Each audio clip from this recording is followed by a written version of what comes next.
একই কারণে মার খাইছে। কারণ এই মুহাম্মাদের যে কথা, সে কথার অর্থ আমাদের রচিত বিধান, রচিত আইন, রচিত সংবিধান থাকবে না, আল্লাহর আইন দিয়ে সমাজ রাষ্ট্র চালাতে হবে, এই কালেমার অর্থ। তাইলে আমাদের নেতৃত্ব, কর্তৃত্ব, সংবিধান থাকবে না। আজকে কেন এই জালেমেরা হুড়োতাড়া করে এদেরকে নিষিদ্ধ করেছিল? একটাই কারণ, ওরা ভয় পেয়েছিল আমাদের রচিত বিধিবিধান, সংবিধান থাকবে না। এই জন্য তড়িহুড়ি করে কথা মানা। কিন্তু খেয়াল করেন তো, একটু পিছনে নিয়ে যাই, আপনাদের কটা মাস পিছনে যাই। পিছনে যদি যান, আমার নবী যখন দাওয়াত দিল, মাইর খাইল, আবু জেহেল, উতবা, সাইবা, ওয়ালিদ বিন মুগিরা, আবুল আহাব, যত বড় কাফেররা রাতের বেলায় অন্ধকারে মিটিং করে বলতেছে, শোনো, এইভাবে হবে না, মুহাম্মাদের দলে দলে দলে লোক ছায়াতলে আসছে, কোরআনের ছায়াতলে, এই কোরআনের সুমধুর বাণী শুনে এখানে ইসলামের মধ্যে অংশগ্রহণ করছে, কাজে হবে না, এই মুহাম্মাদকে যে কোনো কায়দায় কনভার্ট করে আমাদের দলে আনা লাগবে। রাতের অন্ধকারে মুহাম্মাদকে ডেকে বলছে, মুহাম্মদ, তুমি কি নারী চাও? না। গাড়ি চাও? না। বাড়ি চাও? না। সম্পত্তি চাও? তাও না। তুমি কি আমার এই প্রেসিডেন্টের চেয়ারটা চাও?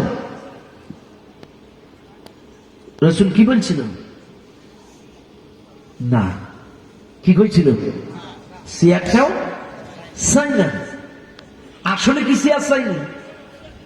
চাইছিল কার কাছে? সবাই বলেন, কার কাছে?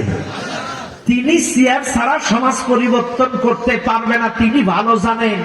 কিন্তু এদের তো চেয়ার দিতে চাইছে, নবী নেইনি কেন? এটা তো সহজ ব্যাপার। এরা আমাকে সহজে চেয়ার দিতে চাই, কিন্তু নবী নিল না কেন? একটাই কারণ, নবী চিন্তা করছে, আমি নাই চেয়ারে বসলাম, কিন্তু 300 সংসদ সদস্য সব তো ওরাই। এ কথা বলেন, আমি না হয় প্রেসিডেন্ট হলাম, প্রেসিডেন্ট, কিন্তু চেয়ার ওই সংসদ সদস্য 300 তো এরাই। আমি বলবো চুরি কাটার আইন বাস্তবায়ন করা হোক, এরা সংসদে বলবে আইনের পক্ষে কারা আছেন হা বলুন, এরা সব কটা তো বেঈমান, একটাও হা বলবে না। এইবার বলবে এই আইনের বিপক্ষে কারা আছেন, না বলুন, সব কটা বলবে না। এইবার স্পিকার বলবে না জয়যুক্ত, না জয়যুক্ত, না জয়যুক্ত, মুহাম্মাদের হাত কাটার আইন বাতিল করা হলো। কাজে আয় ওদের আন্ডারে চেয়ার নিয়ে হবটা কি? কাজে গত ইলেকশনেও কিন্তু এরা এই হুজুরদের কিন্তু 110টা হয়েছিল, কিন্তু এরা নেইনি।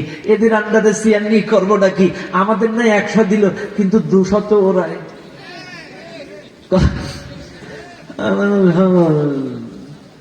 এই জন্য চেয়ার চাইতে হবে কার কাছে? চেয়ার দেওয়ার মালিক কে? আরো জোরে বলেন কে? মামুরা। চেয়ার দেওয়ার মামুরা কে? আরো জোরে, আল্লাহ।